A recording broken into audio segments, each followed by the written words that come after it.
How's it going, buddy? Welcome to the show. Ben here, joined by Michael. I feel like it's been a while since we've done one of It these has. for some reason. Genesis was not uploaded that long ago, but it was filmed quite a while ago. It was a like a couple month. weeks. Yeah, it feels like a very long time. Yeah. So, upon Michael's suggestion, you may recall, if you haven't, the essence of it is Genesis was quite a long discography for me to pick, so I'm going to give him two picks. The first of which was Queens of the Stone Age. Late 90s, I guess you'd call them what, post-grunge? Yeah, they're kind of post-grunge. They're really desert rock, stone rock. They're led by Josh Homme. This is basically out of the ashes of Caius, which was a big stoner rock group before Queens of the Stone Age.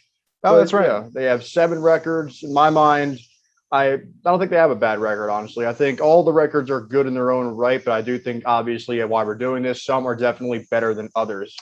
So, Ben, I'll let you lead it off. I want to hear where you start with. I'm extremely curious. I have no idea where your list is going. I mean, I wanted an excuse to get in, to get really dive into this band. Yeah. I haven't already. So, So my number 7, and this one was relatively easy, whereas the others less easy to rank them objectively against each other.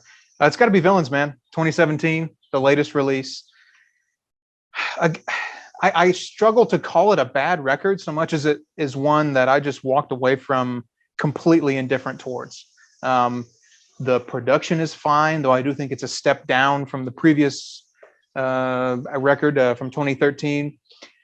A lot more gaps between these studio projects from the band, and I don't know that it's for the better. I feel like they bring an ambition to this record that is just not executed. I should say, this very much feels like a solo project more than any band record. There's lots of collaborators on this thing, on drums and different producers and all that stuff. It doesn't really feel like a band anymore, but they hadn't for a few records. Head Like a Haunted House was a highlight. Pretty damn cool song. Like the album art quite a bit. The album art's really tight. Yeah, for what it's worth, but not as catchy, not as memorable, not as jammy. I felt like definitely a kind of weaker record. Not a terrible one, but weaker. Okay. We'll get back into my thoughts on Villains in a sec, but my number 7 is the Queens of the Stone Age debut.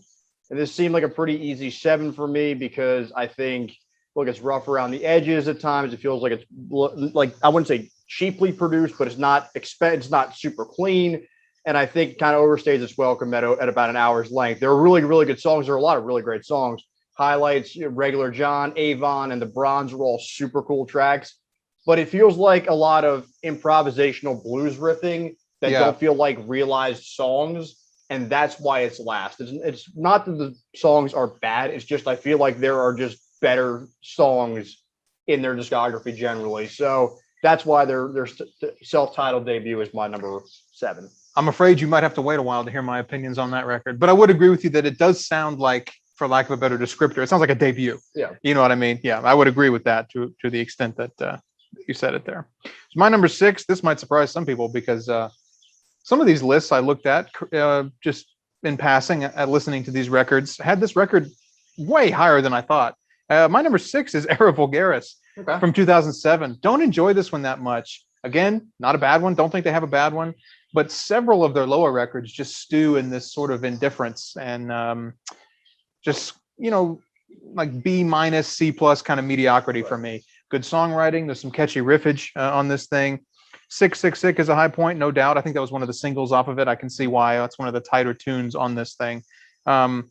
Whereas Songs for the Deaf was inspired, at least from what I've read, by like a drive through the Southern California desert. This one was supposed to be a drive through Hollywood, if you say so. I mean, I can hear the industrialistness, for lack of a better term. I'm making a lot of words up in this one. Squeaky, little electronic.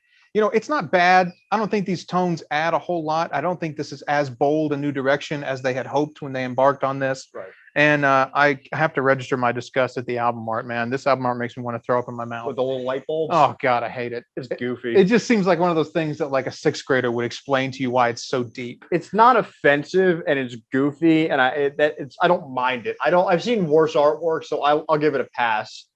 Oh, a final note on this one. I seriously did, and this, you just have to take my word for this. I don't read too much about these when I first listen because I don't want to bias my opinion with the opinions of most people, right? Mm-hmm. I look at that shit after out of curiosity. Right. This was one where I heard it and I saw the years that these were coming out, and this one was like, you know what? These guys need to take a break. Right. They need to take a breather, and apparently they did. And I was like, yeah, this sounds like a band that is just grasping for new ideas and not really landing on good ones Right. on this admittedly kind of boring record. So that's my number 6. My number 6 was also Era Vulgaris, and as Queens of the Stone Age debut is a little bit underproduced, this one felt a little bit overproduced. It seemed kind of like a more of a rigid rock than anything. Usually they're very fluid in what their identity is as a band. This one, it seemed like it was very, by the numbers rock. I'd say the standouts, obviously, Make of With You is super, super cool with the high vocals in the background. The chorus is great. Misfit Love is super industrial sounding, as you said, super heavy guitars. Obviously, in my mind, the standout track is Threes and Sevens, which is on Guitar Hero, which is one of my first forays into these guys. I love it. I love the guitar bends they do and the main riff. It's a really, really cool song. And honestly, might have been the thing that put this in 6 instead of 7 for me because I love 3s and 7s so much. But like you said, there's nothing that stands out on this. Like the other 8 songs on this record don't stand out. Like nothing says to me, this is Era Vulgaris, Queens of the Stone Age. It's just like songs they make that really don't have much of an identity. And that's my problem with the record. Yeah. Well, I'm glad to hear you say that. It reinforces because I was worried that you were going to be like, are you kidding? Everybody loves that one. Because everything I'm reading online has this one in 2, 3, 4. Right. I'm like, I don't get it, man. Right. It was just kind of boring to me. So my number 5 is Like Clockwork from 2013. This is one that I found a lot of people enjoy. And unlike Era Vulgaris, I can see why some would like this record. It's grander. It's bigger. The production is probably the best of their career. A lot more brains were involved in building this to a bigger project than some of their earlier stuff, by which I mean, I think Dave Grohl's on here a couple times. Elton John's on here. There's a bunch of it seems like a bigger project, if that makes any sense, than other things that they've done. Again, good album art. Right. With very few exceptions, I love their album artwork. That's not really important. I really dig their album artwork altogether. Really, I don't think there's a bad one, at least in my mind. I think it's cool. I watched a Joe Rogan interview with him, and he's like, if you don't like it, at least the album art is cool. It's a good coaster. I'm a big album art guy. I probably put too much stock into that, to be honest. But to the music, right?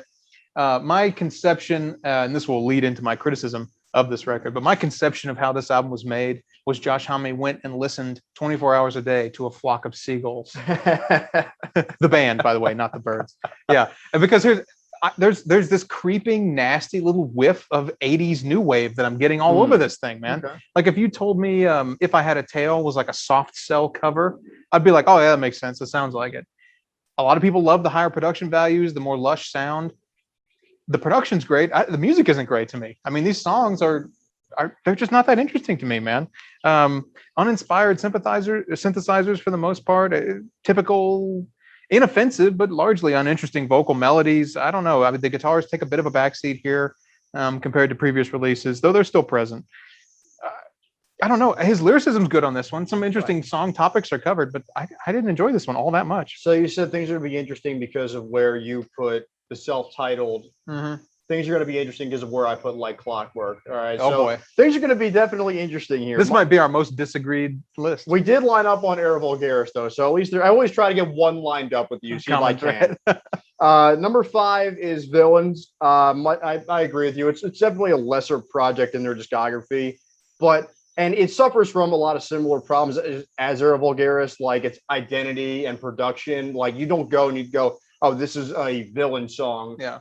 But at the same time, it does have a little bit of an identity as it feels like a retrospective album. It feels like an aging rock star type album. And you have that in Unreborn Again and The Way You Used to Do are both total aging rock star tracks. I mean, he's well into his mid-40s at this point when he was writing this record. Feet Don't Fail Me and Domesticated Animals are both really, really fun tracks to listen to. And then Villains of Circumstance feels like a Like Clockwork era song. Like it's a lot slower. And it's really the only one quite like that. It's only the only one really, really slow. Villains is a little bit disappointing. I wanted to like it a lot more than I did, but I just find a lot of it forgettable. The parts that are good are really good, but there's just nothing to it that I go, this makes this album particularly great. That leads nicely in when you're talking about how he slows it down, into my criticisms of a record that I like but don't love, which is Lullabies to Paralyze, 2005. That's my number 4. We're getting up to the tier of stuff where I'm into my thoroughly enjoying it, right? But this one's on the borderline. I probably need to give it a couple more passes. I only listened to it once. Sorry, I know people like in these positions. I listened to it 15 times over. I heard it once, didn't stick with me all that much. So take that opinion with a grain of salt.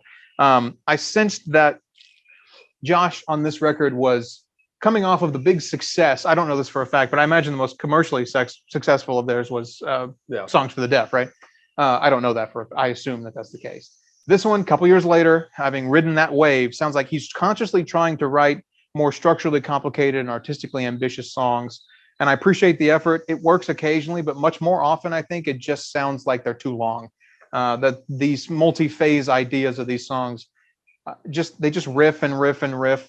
It's just power chord central over here, man. I just probably Knows That You're Insane is a highlight for me because it has that nice little Floyd bit there in the middle where all of a sudden you're like, somebody's playing like a David Gilmour song. That was pretty cool. The slower, more acoustic way this starts got my attention, but then immediately they were back to their mid-tempo, jammy sort of power chord thing that they do on all these tracks. So I don't know. It's listenable as always. The production is fine. Songwriting's fine. But I think they go a little bit too lo-fi and experimental, trying to find a sound with songs like Burn the Witch, which literally sounds like garage rock recorded in a garage. Okay. What the hell happened on that one, guys? The production was really let me down on that one. So still good, just not as good and not great in my mind, but good. So my number 4 is also Lullabies, the Paralyze. And when I first heard it, I went, this is number 4. Like, for whatever reason, this was immediately, like, I knew what my last would be. I was pretty sure what my number 1 would be. And I knew this would be number 4. This feels like I'm right in the middle. I think it's better than the stuff in front of it or behind it. And I feel like it's not nearly as good as the stuff ahead of it. Yeah. So, and part of the problem is it doesn't have like a signature song, right? Yeah. Because every other album that we've named so far has a signature song to it. Because you have Regular John from the self-titled, Era Vulgaris, 3s and 7s Are Making With You. Villains, you have Feet Don't Fail Me and Like the Way You Used to, right? This one doesn't have one of those. Mm-hmm. I do like this lullaby. It reminds me a lot of Matt Elliott's Drinking Songs, which is one of those random records that I just stumble upon on YouTube. It's like kind of a drowning, slow sensation kind of song, really sad. I like that a lot, even though it seems like a throwaway track. Tangled Up in Plaid is probably my favorite song in this record. Super creepy. The high pianos on it, the heavy guitar riffs. It's talking about a shitty relationship where it's controlling and unhealthy, much like Tangled Up in Blue. I really, really like Burn the Witch. Unlike you, I like the ZZ Top Billy Gibbons. It sounds like a Southern rock track to me. Kind of reminds me a little bit of Creedence or like some New Orleans kind of rock in my mind when I hear it.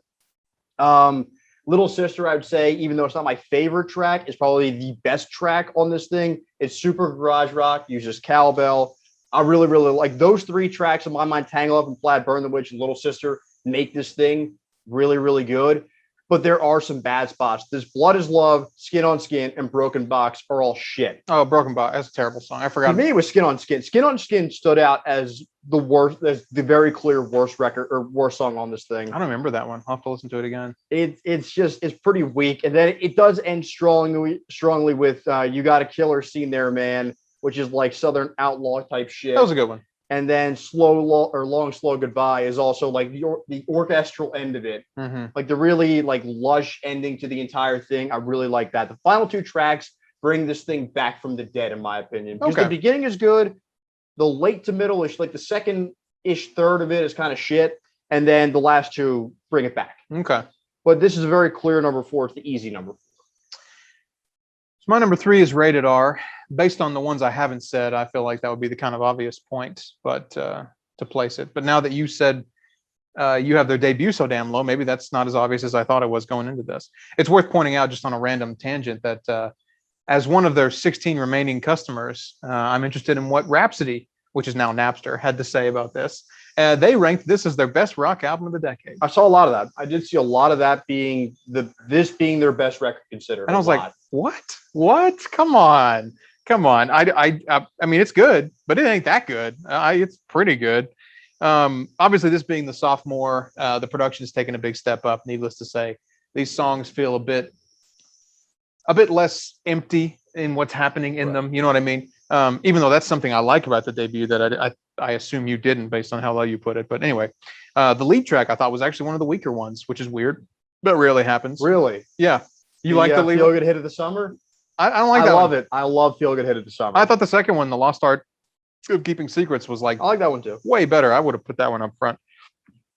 Better Living Through Chemistry, I think it was called. That one's screwed up in my notes, the spelling. Hopefully that's what it's called. That one I thought nice little jam.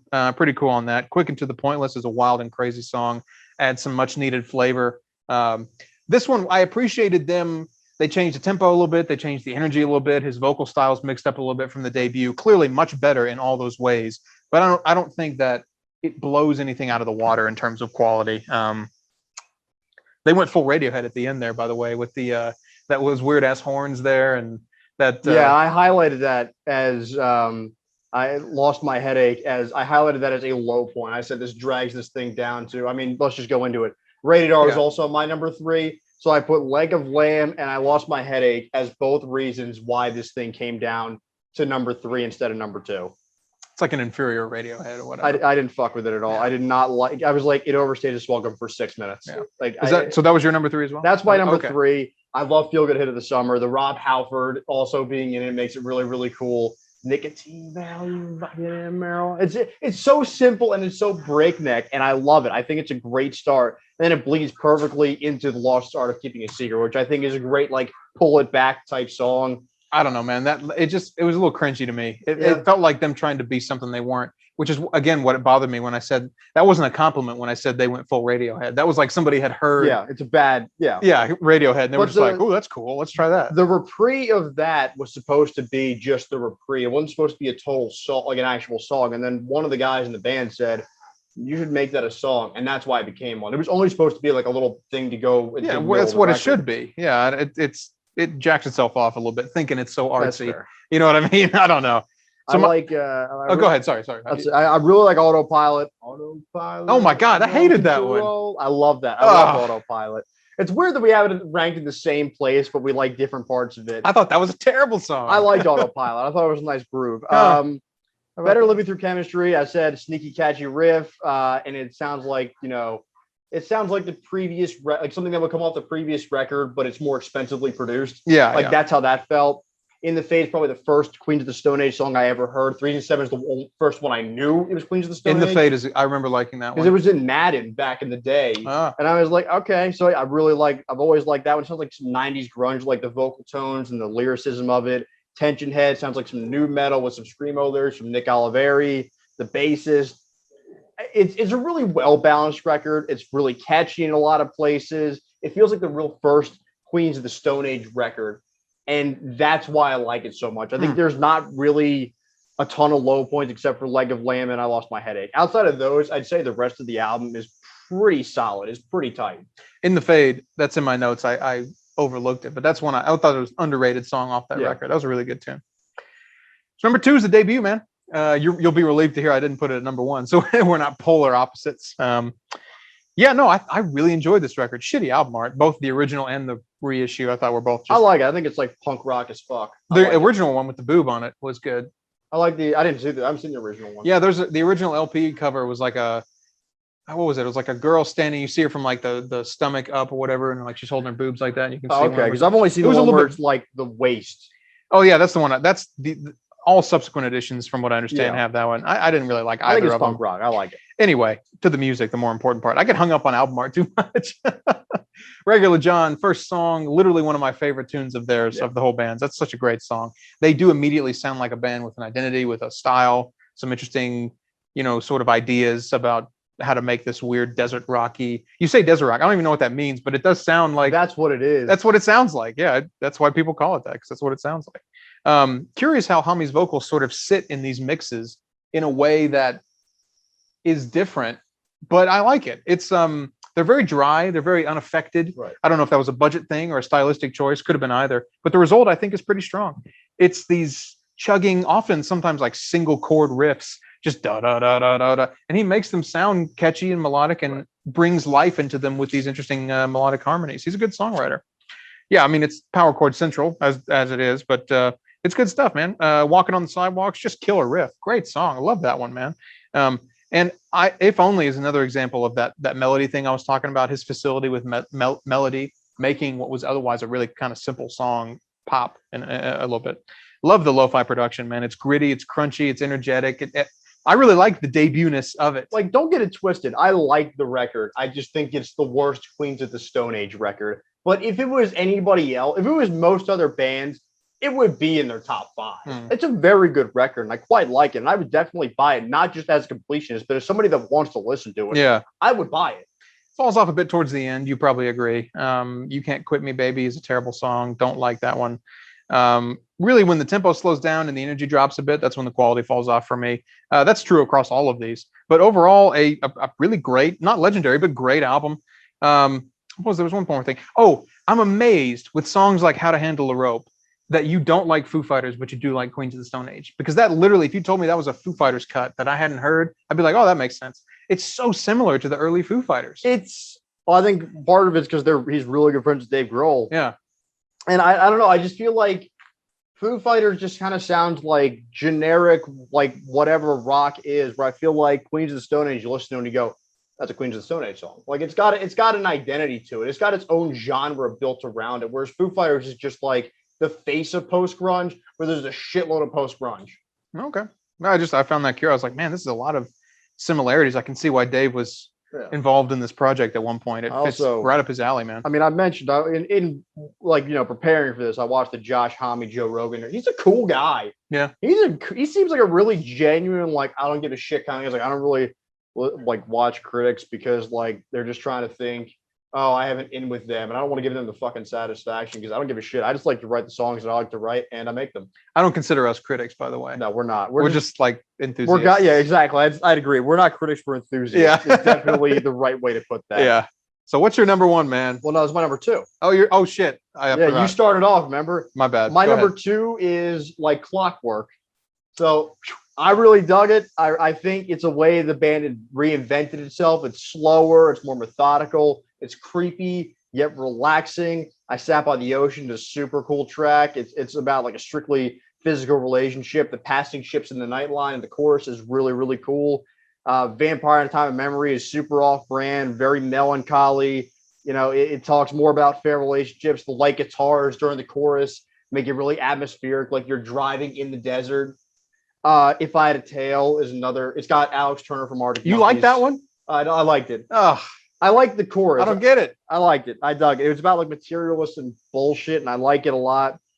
I Appear to Be Missing is like something he wrote like after he came out of a coma. I didn't realize this. He had a botched knee surgery and went into a coma because of it. Oh. So he was like, it's basically like him being in a coma and, not seeing people he cares about and loves. Interesting. That's a great one.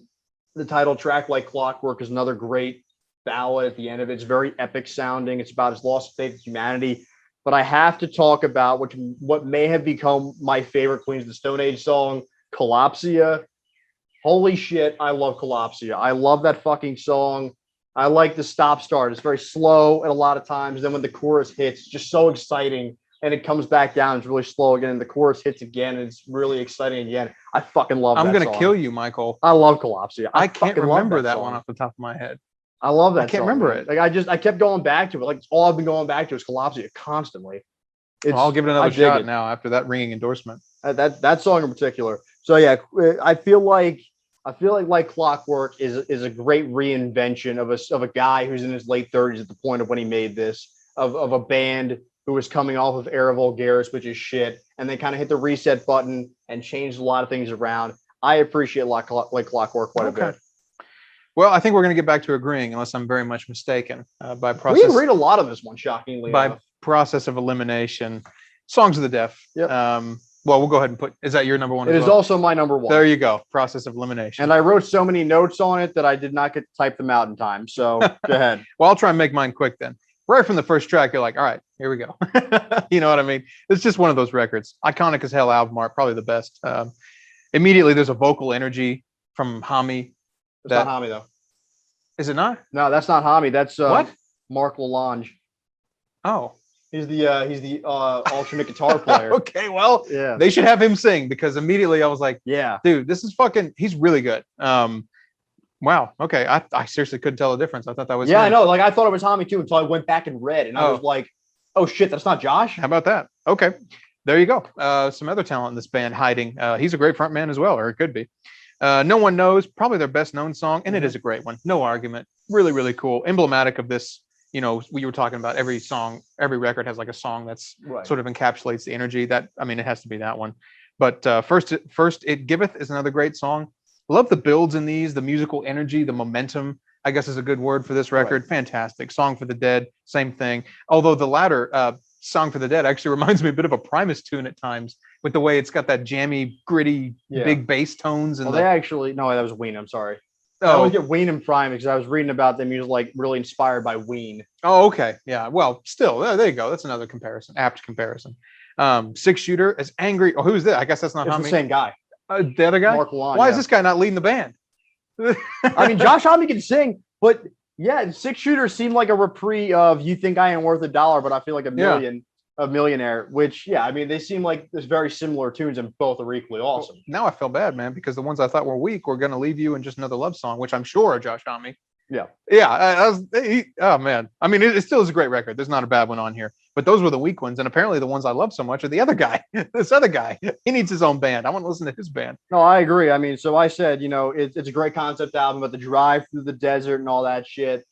And I love that. I need a saga. What's a saga? It's songs for the deaf, man. You can't even hear it. And I love the fucking radio bits. The radio bits are awesome. It's such a cool concept. What was the one he goes, this station's better at being like everybody else than anybody else. Yeah, exactly. It's great. And they play like the Spanish bits at the end of a lot of the songs. The whole concept of it is super cool. Like, we're the queens of the Stone Age. Yeah, exactly. La Noche. Exactly. That's great. It's just like, hey, here's a bunch of shitty radio songs. Like, here's why the shit that plays on air is terrible, which is fair. So you start off with, if you think I am worth a dollar, but I feel like a million, which is, an absolute punch in the mouth. Yeah, it's great. And it goes, good opener. It's a great opener. It's an absolutely fantastic opener. And then you have, No One Knows, like you said, probably the band's most famous track with the great dun, dun, dun, dun, dun, dun, dun. And then you have Song for the Dead, which, like you said, it's super creepy. It's a great track, though. You have Skies Falling. It's a good one. Which is, super, super heavy, metal sounding guitars. I like the duality of his vocals are kind of light, but the tone of the song, or like the content of the song, is super fucking dark. Six Shooter, like you mentioned, is right back into it. And then it pulls back with Hanging Tree, which is, on a hanging tree in the summer sun. I love that. I think God Is in the Radio, super catchy. Oh, that's a good one too. Another great track with, it starts with the solo bass, then the piano, gets into a nice groove, and the pauses in the middle of the chorus. I like that a lot too. Go With the Flow is an earworm song. Like, I hear Go With the Flow when I go to sleep now. Like, I hear that song in my head constantly. I like another love song, and here is why. Okay. Yeah, is it a little bit like stupid bullshit with a chorus? Yes. But it's also a parody of love songs, and I appreciate that. It encapsulates this record, I feel like, better than maybe any other song, because it is the bullshit you hear on the record or on the radio as a song. It fits with the concept. It fits with the concept. I'll grant you that. Yeah. It fits. That's why I like it so much. I also like the surf rock kind of guitars in a lot of parts of it. I dig that. Song for the Deaf, super, super eerie. Sounds like some Alice in Chains type bullshit. Oh, yeah. And then Mosquito Song is the end, like the acoustics. It's a very, very tight record. For being an hour long, it's a very easy listen. It's an intense listen, but it's an easy listen. And that's the ones I like, where I can't sit there and pick apart things I don't like. I sit there and go, that one's good, and that one's good, and that one's good. That's how I feel. All the songs in this thing, I'm like, they're all good. If you're driving through the desert, it's the best album in the world. I mean, that's the whole point, right? Yeah. That's the concept. Oh, it's fucking great for that. It's a fucking landmark album. I mean, I wish Queens of the Stone Age was more popular, because it's such a fucking landmark album. It should really go up there with a lot of the best stuff of the 2000s easily. Like up there with Elephant and fucking Kid A. It should be definitely up there. But yeah, this is, clearly they're number one for me. When I heard it, I was like, damn. I knew. Yeah, this is the one that honestly, I wasn't too familiar. I'd heard a couple of these records years ago, but this was the one where I was like, this has got to be number one. Because when I was listening to it, I was like, if they had a better record than this, I would have heard of it by now, because it's so good. Right. This record is fantastic. So our biggest disagreement was with the debut. Yeah, with the debut and Like Clockwork. Oh yeah, we had we had more agreements on this than we usually do. I feel like part of it's because it's a shorter discography. Yeah. But Yeah, also, I mean, it's hard to beat Songs for the Deaf. Oh man, It's hard you to can't. beat it. I don't think they can top it either because there's a certain 2000s-ness Yeah. and energy and youthfulness to it that you just can't get back to. You can do stuff that's equally as good and different, but you can't get back to this place, man. No. The energy was there. It's hard to. I say energy. It's so vague. I know, but you know what I mean. Right. There's character to it. There is. It's hard to describe, but that's fucking great record. Easy listen. Yeah, this was a great discography to listen to. Coming out of Genesis, I appreciate both its brevity and its consistency. Right. Yes. Both of those things are definitely true. Yeah. So Mike gets another pick. I don't know if you've given that any thought. I have given it thought, and I'm kind of want to throw a wrench into this a little bit. I want to go with something a little bit off the wall, but not too off the wall. Gorillas. I want to do Gorillas. I love me some Damon Albarn. All right. They got about 7 records. I'm intrigued to see what you think of them. I want to listen to their new stuff in more of a, what's it called, role, like more of an in-depth kind of way. Sure. So yeah, we'll go with Gorillas for next time. I'm curious because I mean this is rare for me that you suggest one that I have not heard a single Gorillas album. I've heard 2 of them. So up to this point, I've heard Plastic Beach in their debut. Oh shit! You know what? I did hear Plastic Beach actually. Of the rest, I've never heard the rest of them. So yeah, the rest are a complete mystery. And you know what the funny thing is? Again, this is why I gave him 2 picks. All of both of these still don't equal the number of Genesis records I put. Exactly. I was like, we're gonna have it then. I'm not gonna deal with 15 albums again for quite a while. It's gonna be a little bit of time. Yeah, those are long to listen to. That's why we took so long. We got kind of burnt out after that. Yeah, one. Exactly. We'll try and keep it a little tighter, but that's it for this one, man. This was fun. Mike, thanks for joining me as always. These are a hell of a lot of fun to do, and we'll see you next time. I love you, Josh Homme.